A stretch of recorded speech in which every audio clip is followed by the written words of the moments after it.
আমাদের ATN music প্রতিনিয়ত আপনাদেরকে উদীয়মান সকল শিল্পীদের সাথে পরিচয় করিয়ে দিতে বেশি পছন্দ করেন, আর আজকেও তার ব্যতিক্রম নয়। আজকে আমাদের সাথে আছেন বর্তমান সময়ের দারুণ একজন সঙ্গীত শিল্পী। আমাদের সঙ্গে আছেন আদিবা কামাল। গল্প গানে জানবো অনেক কিছু, শুনবো কিছু গান, আর আপনারা কিন্তু আমাদের সঙ্গেই থাকবেন, কোথাও যাবেন না। আদিবা আপু, আপনাকে আমন্ত্রণ জানাচ্ছি আমাদের এটিএন মিউজিক অনুষ্ঠানে। আপনি কেমন আছেন? আলহামদুলিল্লাহ ভালো আছি আপু, আপনি কেমন আছেন? ভালো আছি, আপনাকে পেয়ে ভালো লাগছে। সম্প্রতি সময়ে বেশ কিছু কাজ নিয়ে কিন্তু আপনি ব্যস্ত। প্রথমেই জানতে চাইবো কাজগুলো কবে আসছে? কাজগুলো অন প্রসেস আছে, একটার পর একটা ইনশাল্লাহ আসবে সামনে। আমি কোনোটার ভয়েস দেওয়া হয়েছে, কোনোটার জাস্ট ভিডিওর কাজ চলছে এভাবেই। আচ্ছা, এখন কিন্তু গান সবাই শুনতে পছন্দ করে না, দেখতেও চায়। তো এই যে ভিডিওগ্রাফির কথা যেহেতু আসলো, এই গান ভিডিও করার ক্ষেত্রে যেহেতু এইগুলো আপনার মৌলিক গান এবং একদমই নতুন হবে, আপনি দর্শকদের কাছে নিজেকে প্রেজেন্ট করছেন নতুন ভাবে, জানতে চাইবো এই ভিডিওগ্রাফিতে, এই মিউজিক ভিডিওতে আপনাকে আমরা কিভাবে পাচ্ছি? যেহেতু আমি নিজেকে তুলে ধরতে চাই, তো আমি যেরকম, আমি চেষ্টা করব সেই নিজস্বতাটাকেই ফুটিয়ে তুলতে ভিডিওগ্রাফির মাধ্যমে। 2024-এ একটি রিয়েলিটি শোর মাধ্যমে ইন্ডাস্ট্রিতে আপনার যাত্রা শুরু এবং পরবর্তীতে এখন কাজ করছেন, কিন্তু জানতে চাইবো আপনার কাছ থেকে কিভাবে ইন্ডাস্ট্রিতে আসা হলো? আপনি যেমন বললেন একটি রিয়েলিটি শোর মাধ্যমে। আমার রিয়েলিটি শোতে অংশগ্রহণ করাটাও বেশ নাটকীয়। তো সেই রিয়েলিটি শোতে আসার মাধ্যমে এবং ওই রিয়েলিটি শো করার পর আমার বেশ কিছু মানুষের সাথে পরিচয় হয়। তো টুকটাক কাজ করেছি, আর এভাবেই চলছে আর কি। তাহলে বলা যায় যে রিয়েলিটি শো আপনাকে একটা প্ল্যাটফর্ম দিয়েছে। অবশ্যই। এই প্ল্যাটফর্মকে ধরে রাখার জন্য কিন্তু একজন শিল্পীকে অনেক স্ট্রাগল করতে হয় বা অনেক প্ল্যানের মধ্য দিয়ে এগিয়ে যেতে হয়। আপনি কি কোনো প্ল্যান করেছেন? সত্যি কথা বলতে আমি ওইভাবে প্ল্যান করিনি, কারণ আমি আজকে যে দিনটি যাচ্ছে ওইটা নিয়ে বিশ্বাসী, যে আজকে যেটা করছি। কারণ প্ল্যান করে আসলে কি হবে, মানে ভাগ্যে যেটা লেখা আছে ওটাই। কারণ আমি আমার রিয়েলিটি শো করার পরেই জিনিসটা বেশি ভালো করে বুঝতে পেরেছি। কারণ আমার প্ল্যান ছিল আমি অডিশনটা দিতেই যাব না। আচ্ছা। তো আনপ্ল্যান্ড অডিশন দিতে গিয়ে সেখান থেকে ফাইনালে গিয়ে সেকেন্ড রানার আপ হওয়া। তো এরপর থেকে আরো বেশি করে জিনিসগুলো ভাগ্যের উপর ছেড়ে দেওয়া, যে হোক না যেটা হচ্ছে। বুঝতে পেরেছি। খুব ছোটবেলা থেকেই গানের জগতে আপনার হাতে খড়ি, এবং আমরা জানি যে আপনি যশোরে উচ্চাঙ্গ সঙ্গীত এবং নজরুল সঙ্গীতের উপর তালিম নিয়েছেন। ঠিক কোন বয়সটা থেকে শুরু করেছিলেন? যখন আমার বয়স 6 তখন থেকে আমার গান শেখাটা শুরু। মানে স্কুল যাওয়ার পরপরই, আমি স্কুল যাওয়ার 1-2 বছর পরপরই আমি গান শেখাটা শুরু হয়েছে। গানের প্রতি উৎসাহটা বেশি কাটছিলেন? গানের প্রতি উৎসাহটা আমার বাবার অনেক বেশি ছিল। উনি এই পৃথিবীতে এখন নেই, কিন্তু ওনার উৎসাহটা নিয়ে আমি সামনে এগিয়ে যেতে চাই। আমারও আছে, কিন্তু বাবা একটু বেশি সবসময় মানে আমার গান নিয়ে উচ্ছ্বসিত বেশি থাকতেন। আমরা তো অনেকক্ষণ হয় গল্প করছি, কিন্তু গল্পের মাঝখানে একটা গান শুনবো, তারপর আবার গল্পে ফিরবো। এখন আমাদেরকে কোন গানটি শোনাবেন? যেহেতু বাবার কথা বললাম, আমার বাবার সবসময় নজরুল গীতি খুব প্রিয় ছিল, এবং সেই সাথে আমারও। তো আমি একটি নজরুলের গান করছি, গানটা আমার বাবার ভীষণ প্রিয়। বাহ, দারুণ, শুনবো।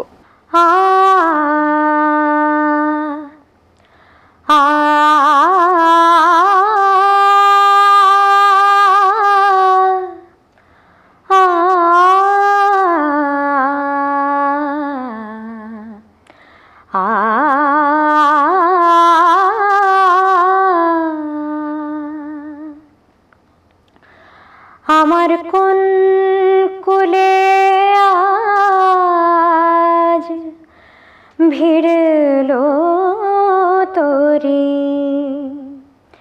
এ কোন সোনার গায়। আমার কোন কুলে আজ ভিড়লো তোরি, এ কোন সোনার গায়।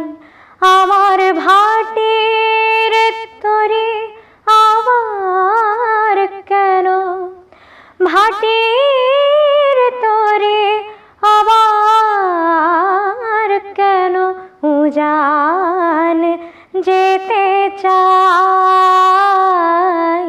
উজান যেতে চাই। কোন কুলে আজ ভিড়লো তোরি, এ কোন সোনার গায়।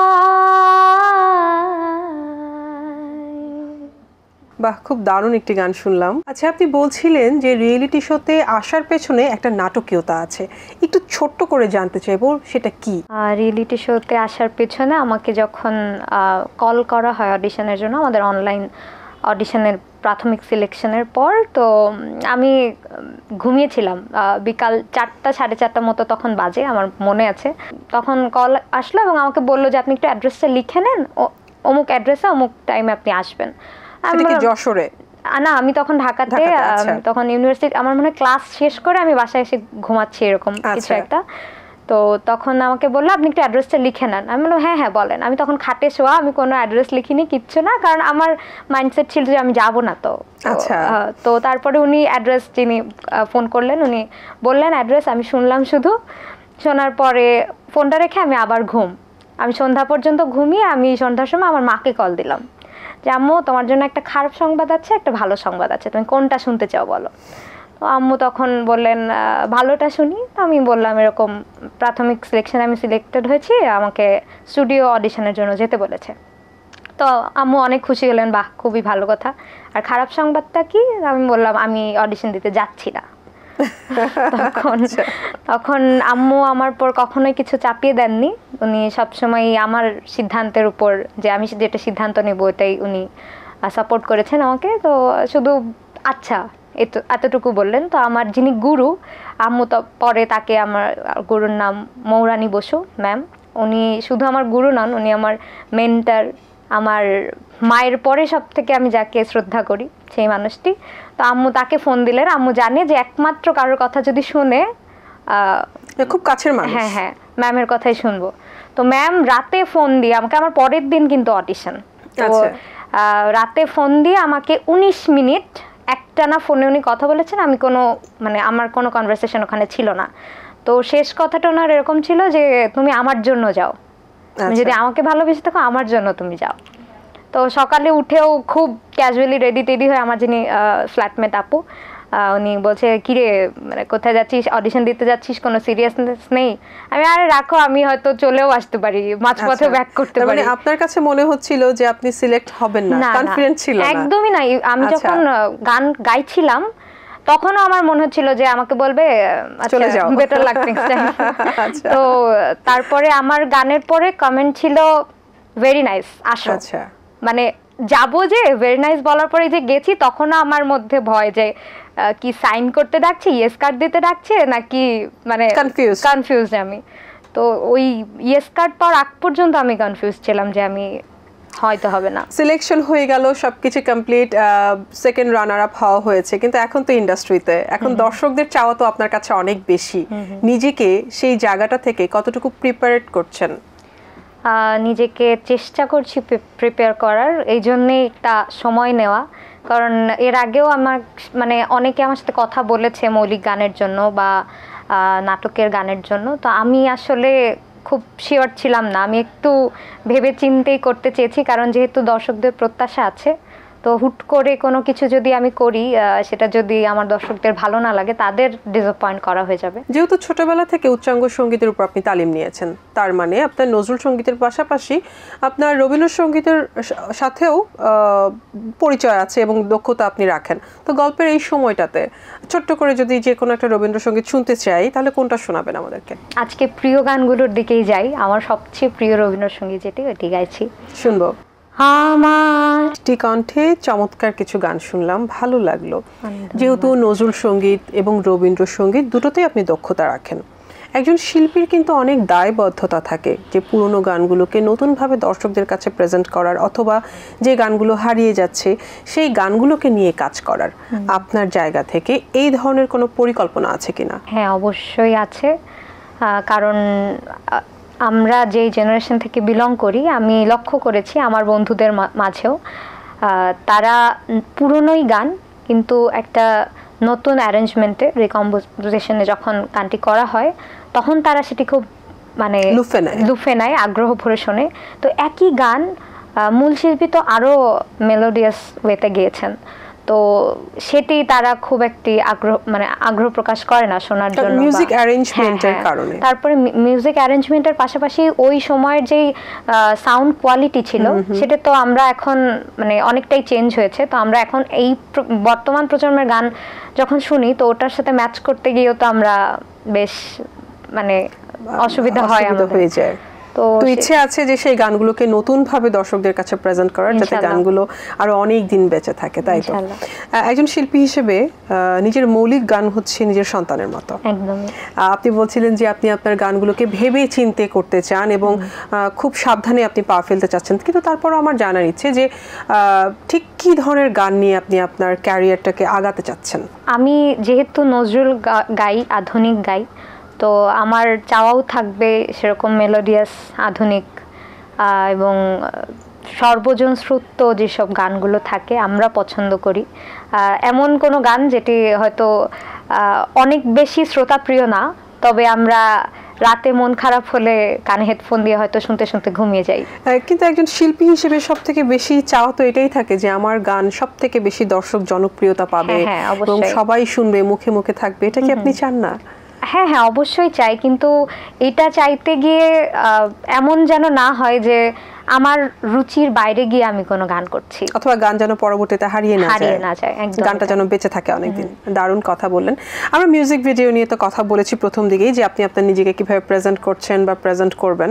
তো কার কার সাথে আসলে কাজ করার ইচ্ছে আছে, যে মিউজিক ভিডিওতে অন্য কোনো শিল্পীর সাথে নিজেকে দেখার ইচ্ছে আছে? ও মাই গড, তো অনেক লিস্ট, অনেক লম্বা। আচ্ছা, এমন মানে আমার প্রিয় অনেক শিল্পী আছে যাদের সাথে আমার কাজ করার ইচ্ছা আছে। দু একজনের নাম শুনতে চাই। দুই একজনের নাম বলাটা একটু ডিফিকাল্ট হয়ে যায়, আমি কিছু নাম বলছি। আমার খুব প্রিয় শিল্পী বাপ্পা মজুমদার স্যারের সাথে অবশ্যই it will be an honour. আসলে সব শিল্পীদেরই বাপ্পা মজুমদার ওনার সাথে কাজ করার খুব একটা ইচ্ছা থাকে, কারণ ওনার কাজের ধরন এবং ওনার যে তৈরি যে সৃষ্টিগুলো আছে সেগুলো একটু অন্য ধাঁচের, অন্য ধরনের। হাবিব ওয়াহিদ আছে, হাবিব ওয়াহিদ স্যারের গানও আমার অনেক প্রিয়। তার বেশ কিছু গান আমি মানে যখনই মন খারাপ হয় শুনতে থাকি, এরকম বেশ কিছু গান আছে। বর্তমানে খুব ভাল লাগে প্রীতম হাসানের গান, তার মিউজিক অ্যারেঞ্জমেন্ট এক্সেলেন্ট লাগে আমার কাছে। এক্স্যাক্টলি। হ্যাঁ, তো এই তো ইমরান ভাইয়া আছে। আমাদের যখন গ্র্যান্ড ফিনালে হয়, আমার সৌভাগ্য হয়েছিল ভাইয়ার সাথে একটা ডুয়েট গাওয়ার গ্র্যান্ড ফিনালের মঞ্চে। তো এই তো, তাহলে বলা যায় যে ইন্ডাস্ট্রিতে আসার সুবাদে অনেকের সাথে কাজ করা হয়েছে আর অনেকের সাথে কাজ করা বাকি আছে। আচ্ছা, যেহেতু বাপ্পা মজুমদারের গান অনেক বেশি ভালো লাগে, তো গল্পের এই সময়টাতে দর্শক শ্রোতাদেরকে বাপ্পা মজুমদারের একটি গান দেখিয়ে আসি, কি বলেন? জি অবশ্যই। তো ভবিষ্যৎ পরিকল্পনা কি আছে গানকে ঘিরে? আই মিন ক্যারিয়ার নিয়ে কি ভাবনা আছে? ভবিষ্যৎ পরিকল্পনা ওই যে আগেও যেটা বললাম যে খুব প্ল্যান করে আসলে কাজটা করা হয় না, আমার প্রত্যেকটা স্টেপই মানে একটু গুছিয়ে করার চেষ্টা করি। তো অবশ্যই ভবিষ্যতে গানের সাথে থাকতে চাই, গানটা করতে চাই, ভালো কিছু গান শুনতে চাই, শোনাতে চাই, দর্শকদের উপহার দিতে চাই। গল্প গানে আড্ডায় আমাদের কিন্তু সময় প্রায় শেষের দিকে, আমাদেরকে যেতে হবে। তবে যাওয়ার আগে এটিএন বাংলার দর্শক, আপনার যারা ফ্যান ফলোয়ার্স আছেন, যারা আপনার কাজকে অনেক বেশি পছন্দ করেন, তাদেরকে কি বলে যাবেন? তাদেরকে বলবো যে এই বর্তমান সময়ে ভিউ তারপর ভাইরাল এগুলোর পিছে না গিয়ে আমরা ভালো গানের সাথে যত থাকবো, ভালো গানকে উৎসাহিত যত করব, ভালো গান কিন্তু আসবে তত বেশি। তো ভালো গান শুনুন, ভালো গানের সাথে থাকুন, সুরের সাথে থাকুন, এবং অবশ্যই এটিএন বাংলাকে অনেক অনেক ধন্যবাদ আজকে আমাকে আমন্ত্রণ জানানোর জন্য। আপুকে অনেক অনেক ধন্যবাদ।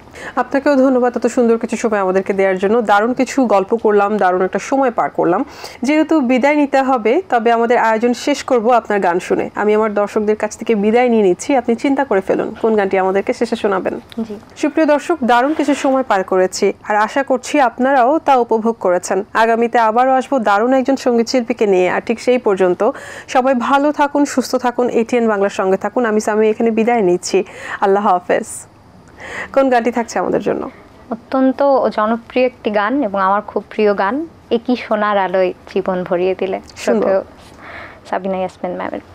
একই সোনার আলোয় জীবন ভরিয়ে দিলে, ও গো বন্ধু কাছে থেকো, কাছে থেকো। রিক্ত আমার ক্ষুদ্র প্রাণে তোমার আঁখিটি রেখো, ওগো বন্ধু কাছে থেকো, কাছে থেকো।